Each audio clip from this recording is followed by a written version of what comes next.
ಸ್ನೇಹ ಪ್ರಕಾಶನದ ಬೆನ್ನೆಲುಬಾಗಿ ನಡೆಸ್ತಾ ಇರುವಂಥ ನನ್ನ ಶಿಕ್ಷಾ ಗುರುಗಳಾದಂಥ ಶ್ರೀ ಹರ್ಷ ಡಂಬಳ ಅವರ ಪಾದಗಳಿಗೆ ನಮಸ್ಕಾರಗಳನ್ನು ಮೊದಲು ಸಲ್ಲಿಸ್ತೇನೆ. ಹಾಗೆ ನನ್ನ ಸ್ನೇಹಿತ ಹಾಗೂ ವರಧನ್ವಂತರಿ ಟ್ರಸ್ಟಿನ ಅಧ್ಯಕ್ಷರಾದಂಥ ಡಾಕ್ಟರ್ ಪ್ರಮೋದ್ ಗಾಯಿ ಅವರಿಗೆ, ಇಲ್ಲಿ ಬಂದಿರುವಂಥ ಎಲ್ಲ ಸಹೃದಯರಿಗೆ ನನ್ನ ನಮಸ್ಕಾರ.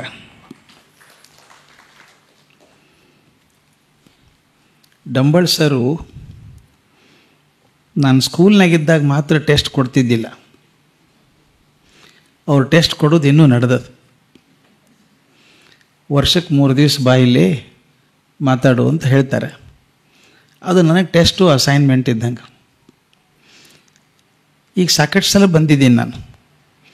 ಒಂದು ಸಲ ನೆನಪಿದ ಮಟ್ಟಿಗೆ ಅಲ್ಲಮ್ಮ ಪ್ರಭು ಬಗ್ಗೆ ಮಾತಾಡಿದ್ದು, ಒಂದು ಸಲ ಮಂಕುತಿಮ್ಮನ ಕಗ್ಗದ ಬಗ್ಗೆ ಮಾತಾಡಿದ್ದು, ಬಾಳಿಗೊಂದು ನಂಬಿಕೆ ಅಂತ ಒಂದು ವಿಷಯ ಮಾತಾಡಿದ್ದು. ಹಿಂಗೆ ಸಾಕಷ್ಟು ಸಲ ಬಂದು ಸರ್ ಒಂದು ಐಡಿಯಾ ಮಾಡಿದರು, ಒಂದು ಪರಂಪರೆ ನೋಡ್ಕೊಂಬರೋಣ ಅಂತ.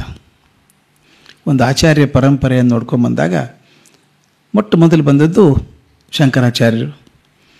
ಅದ್ರ ಬಗ್ಗೆ ನೋಡೋದಾಯಿತು. ಹೋದ ವರ್ಷ ಬಂದಾಗ ಮಧ್ವಾಚಾರ್ಯರ ಬಗ್ಗೆ ಹೇಳಬೇಕು ಅಂದರು. ಅದು ಒಂದು 3 ದಿವಸ ಆಯಿತು. ಆ ಸರಣಿಯಲ್ಲಿ ಈಗ ಶ್ರೀ ರಾಮಾನುಜಾಚಾರ್ಯರ ಬಗ್ಗೆ ತಿಳ್ಕೋಬೇಕು ಅಂತ. ಆದರೆ ನಾವು ಕ್ರೊನಾಲಜಿ ತೊಗೊಂಡ್ರೆ ಶಂಕರಾಚಾರ್ಯ ಆದಮೇಲೆ ರಾಮಾನುಜಾಚಾರ್ಯ ಬರ್ತಾರೆ, ಆಮೇಲೆ ಮಧ್ವಾಚಾರ್ಯ ಬರ್ತಾರೆ.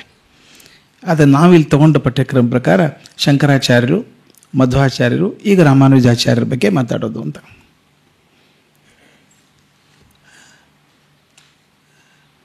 ಇತಿಹಾಸವನ್ನು ಪುನರ್ ನಿರ್ಮಾಣ ಮಾಡೋದು ಬಹಳ ಕಷ್ಟದ ಕೆಲಸ.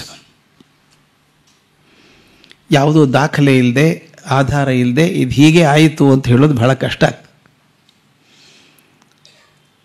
ಅದರಲ್ಲಿ ಭಾಳ ಹಿಂದಿನ ಕಥೆ ತಗೊಂಡಾಗ ಕೆಲವು ಅತಿರಂಜಿತ ಕಥೆಗಳು ಸೇರ್ಕೊಂಡ್ಬಿಡ್ತವೆ, ಊಹೆಗಳು ಸೇರ್ಕೋತವೆ, ಅವ್ರವ್ರ ಪ್ರೀತಿ ಸೇರ್ಕೊಳ್ತಿದ್ದು ಅದರೊಳಗೆ.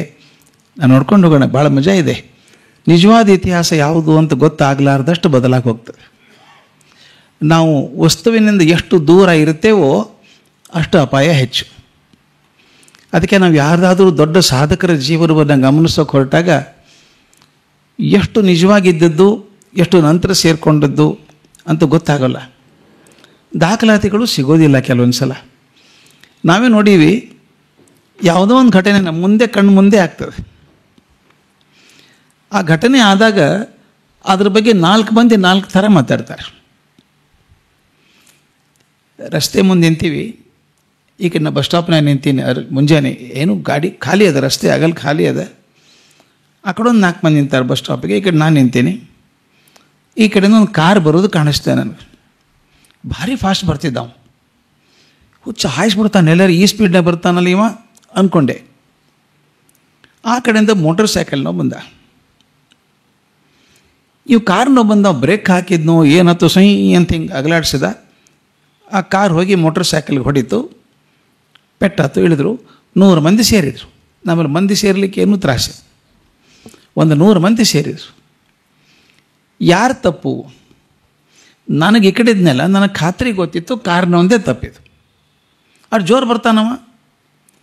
ಆ ಕಡೆದ್ದು ಹೊಡೆದ್ರು, ಇಲ್ಲ ಸರ್ ನೀವು ನೋಡಿಲ್ಲ ಸರಿಯಾಗಿ, ಅವ್ನು ಹೆಂಗೆ ಬಂದು ಗೊತ್ತದ ನಾವು ಮೋಟರ್ ಸೈಕಲ್ ನಾವು 2 ಗಾಲಿ ಅಂತ ಗೊತ್ತಿಲ್ಲ ಅವಂಗೆ, 6 ಗಾಲಿ ಇದ್ದಂಗೆ ಬರ್ತಾನೆ, ಸೊಟ್ಟ ಬಂದ ಬಡ್ಕೊಂಡ, ಅವ್ನು ತಪ್ಪದ. ಅದು ನೀವೊಂದು ಅರ್ಧ ಗಂಟೆ ನಿಂತಿರಂದ್ರೆ ಎಲ್ಲರೂ ನನ್ನ ಮುಂದೆ ಆದದ್ದು ಆ್ಯಕ್ಸಿಡೆಂಟ್, ಅದು ನನ್ನ ಮುಂದೆ ಆದದ್ದು ಅಂತ ಎಲ್ಲರೂ ಹೇಳ್ತಾರೆ. ಅವ್ರ ಹೇಳಿಕೆ ಎಲ್ಲ ಬೇರೆ ಬೇರೆ ಇರ್ತಾವೆ. ಅಂದು ಒಂದು ಘಟನೆ ಬಗ್ಗೆ 4 ಮಂದಿ 4 ಚಿಂತೆ ಮಾಡೋದಾದ್ರೆ ನಮ್ಮ ಮುಂದೆ ನಡೆದಂಥ ಘಟನೆಗೆ ಈ ಘಟನೆ ವ್ಯಕ್ತಿ ಹೋಗಿ 1000 ವರ್ಷದ ಮೇಲೆ ಏನಾಗಬಹುದು, ಹೆಂಗೆ ಬದಲಾಕೋತ ಹೋಗ್ತದೆ ದೃಷ್ಟಿ ಅಂದರೆ, ನಾನು ಹೆಸರು ಹೇಳೋದು ಬೇಕಾಗಿಲ್ಲ, ನಿಮಗೆಲ್ಲ ಗೊತ್ತದ. ಒಂದು ಘಟನೆ, ಹೆಂಡತಿ ಗಂಡ ಊಟಕ್ಕೆ ಕೂತಾಗ ತಲೆ ಮೇಲೆ ಕುದಿಯೋ ಎಣ್ಣೆ ಹಾಕಿ, ಕಣ್ಣಿಗೆ ಖಾರ ಪುಡಿ ಹಾಕಿ, ಕುತ್ತಿಗೆಗೆ ಚಾಕು ತಗೊಂಡು ಚುಚ್ಚಿಕೊಂದ್ಲು ಅಂತ ಪೇಪರ್ನಾಗ ಓದಿದ್ದೆ ನಾವೆಲ್ಲ. ಭಾಳ ಅನಾಹುತ ಅನಿಸ್ಬಿಡ್ತು. ಇಷ್ಟು ಕ್ರೂರಲಿಕ್ಕೆ ಸಾಧ್ಯದ ಹೆಂಗ್ಸಕ್ಕೆ?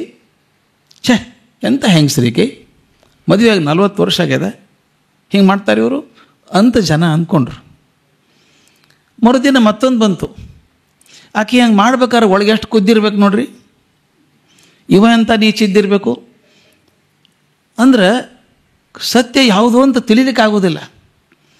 ಈ ಎರಡು ಪಾರ್ಟಿ ಅದು. ಆಕೆ ಕಡೆ ಒಂದು ಪಾರ್ಟಿ, ಆಕೆ ಮಾಡಿದ ಸತ್ಯ ಅಂತ, ಆಕೆ ಮಾಡಿದ ತಪ್ಪು ಅನ್ನೋ ಪಾರ್ಟಿ ಈ ಕಡೆ. ನಡು ಮೂರನೇ ಪಾರ್ಟಿ ಒಂದು ಸೇರ್ಕೊಂಡ್ಬಿಡ್ತು. ಅವ್ರಂದ್ರು ಆಕೆದು ತಪ್ಪಲ್ಲ, ಅವಂದು ಅಲ್ಲ, ಆಕೆ ಮನಸ್ಥಿತಿ ಸರಿ ಇಲ್ಲರಿ, ಬುದ್ಧಿ ಸರಿ ಇಲ್ಲ. ಆಕೆ ಪಾಪಕ್ಕೆ ಏನು ಮಾಡ್ತಾರೆ, ಗಂಡನ ಮೇಲೆ ಸಿಟ್ಟಿಲ್ಲ, ಆಕೆಗೆ ಬುದ್ಧಿ ಸರಿ ಇಲ್ಲ. ನಾ ಯಾಕೆ ಹೇಳ್ತೀನಂದರೆ, ನಮ್ಮ ನಡುವೆ ನಡೆದಂಥ ಘಟನೆಗೆ ಎಷ್ಟೊಂದು ಆಯಾಮಗಳು ಇರಬೇಕಾತಂದ್ರೆ, ಒಬ್ಬ ವ್ಯಕ್ತಿ ನಮ್ಮ ಕಣ್ಣಿಂದ ದೂರಾಗಿ 1000 ವರ್ಷದ ಮೇಲೆ ಅವನ ಜೀವನ ಚರಿತ್ರೆ ಕಟ್ಟೋದು ಭಾಳ ಕಷ್ಟದ ಕೆಲಸ. ನಮ್ಮ ಶೂನ್ಯ ಸಂಪಾದನಕಾರರು ಮಾಡಿದ್ದದು ದೊಡ್ಡ ಕೆಲಸ ಮಾಡಿದ್ರು ಅವರು. ಆಗಿದ್ದಂಥ ವಚನಕಾರರ ಜೀವನ ಕಟ್ಟೋದಲ್ಲ, ಸುಲಭ ಅಲ್ಲ ಅದು. ಈಗ ನಾವು ರಾಮಾನುಜಾಚಾರ್ಯರ ಬಗ್ಗೆ ಮಾಡಬೇಕಾದ್ರೆ, ಅಥವಾ ಮಧ್ವಾಚಾರ್ಯರ ಬಗ್ಗೆ, ಶಂಕರಾಚಾರ್ಯರ ಬಗ್ಗೆ ಇನ್ನೂ ಸ್ವಲ್ಪ ಹಿಂದೆ ಹೋಗಬೇಕು. ಕಟ್ಟುವಾಗ ವಾಸ್ತವ ಯಾವುದು, ಅತಿರಂಜಿತ ವರದಿ ಯಾವುದು ಅಂತ ಗೊತ್ತಾಗೋದು ಕಷ್ಟ ಆಗ್ತದೆ. ಆಗ ನಾವೇನು ಮಾಡಬೇಕು, 10 ಗ್ರಂಥಗಳನ್ನು ನೋಡಿ ಯಾವುದು ಅವನ ಬದುಕಿಗೆ ಹತ್ತಿರ ಆಗಿತ್ತೋ, ಜಾಸ್ತಿ ಹತ್ತಿರ ಆಗಿತ್ತೋ ಅವನ ಬರಹಣವನ್ನು ಆದಷ್ಟು ನಾವು ದೃಢ ಅಂತ ತಗೋಬೇಕು. ಯಾಕಂದರೆ ಹತ್ತಿರದಿಂದ ನೋಡೋದಂಥವ್ರು ಅವರು. ಆದ್ದರಿಂದ ಸ್ವಲ್ಪ ಅತಿರಂಜನೆ ಕಮ್ಮಿ ಇರ್ತದೆ. ಈಗ ಯಾರ ಬಗ್ಗೆನೂ ನನಗೆ ಗೌರವ ಇತ್ತು ಅಂತಂದ್ರೆ, ನಾನು ಎಲ್ಲೋ ಕಡೆ ತಮಾಷೆ ಮಾಡಿ ಹೇಳ್ತಿದ್ದೆ, ಇನ್ನೊಂದು ಸ್ವಲ್ಪ ದಿವಸ ಹೋದರೆ ಕಲಾಮಿಗೆ ದೇವಸ್ಥಾನ ಕಟ್ಟಿದ್ರು ಕಟ್ತಾರೆ ಜನ.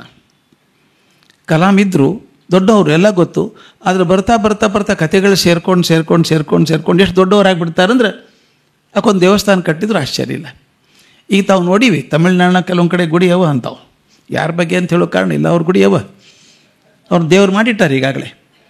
ಅಂದ್ರೆ ನನ್ನ ಪ್ರೀತಿ ಅಂತಃಕರಣ ಅವ್ರ ಬಗ್ಗೆ ಏನಿರ್ತದೆ ಅದು ಸ್ವಲ್ಪ ದೊಡ್ಡದಾಗಿ ಇದ್ದವ್ರಿಗಿಂತ ದೊಡ್ಡವ್ರನ್ನ ಕಾಣೋಕ್ಕೆ ಶುರು ಮಾಡ್ತೀವಿ ನಾವು. ಇನ್ನು ಕೆಲವರು ಟೀಕಾ ಮಾಡೋರು ಇರ್ತಾರೆ, ಅವ್ರದ್ದೊಂದು ಸರದಿ ಅದ, ಅವ್ರು ಟೀಕಾ ಮಾಡ್ಕೋತ ಇದ್ದ ವ್ಯಕ್ತಿತ್ವನ ಸಣ್ಣ ಮಾಡ್ಕೋತ ಹೋಗ್ತಾರೆ. ಈಗ ತಾವು ಕಂಡಿದ್ದೀರಿ, ಗಾಂಧಿ ಬಗ್ಗೆ ಮಾತಾಡೋದನ್ನು ಕಂಡಿದ್ದೀವಿ. ಬಹಳ ಹಿಂದೆ ಇಲ್ಲ, ಅವ್ರನ್ನ ಕಂಡವ್ರು ಇದ್ದರು, ಬೇಕಾದಷ್ಟು ಜನ ಇದ್ದರು, ಮನೆವರೆಗೂ ಇದ್ದರು. ಆದರೆ ಗಾಂಧಿ ದೇವದೂತ ಅನ್ನೋರು ಇದ್ದಾರೆ, ಅವರಿಂದನೇ ದೇಶ ಹಾಳಾತು ಅನ್ನೋರು ಇದ್ದಾರೆ. ಯಾರು ಸರಿ ಹೇಳಿದರು? ಅವ್ರವ್ರ ಮುಗಿ ನೇರಕ್ಕೆ ಅವ್ರು ಮಾತಾಡಿಕೊಂಡ್ರು. ಕೆಲವರು ಓದ್ಕೊಳ್ಳಾರದೆ ಮಾತಾಡಿದರು, ಕೆಲವು ತಿಳ್ಕೊಂಡು ಓದ್ಕೊಂಡು ಅರ್ಥ ಮಾಡ್ಕೊಂಡು ಹೇಳಿದರು.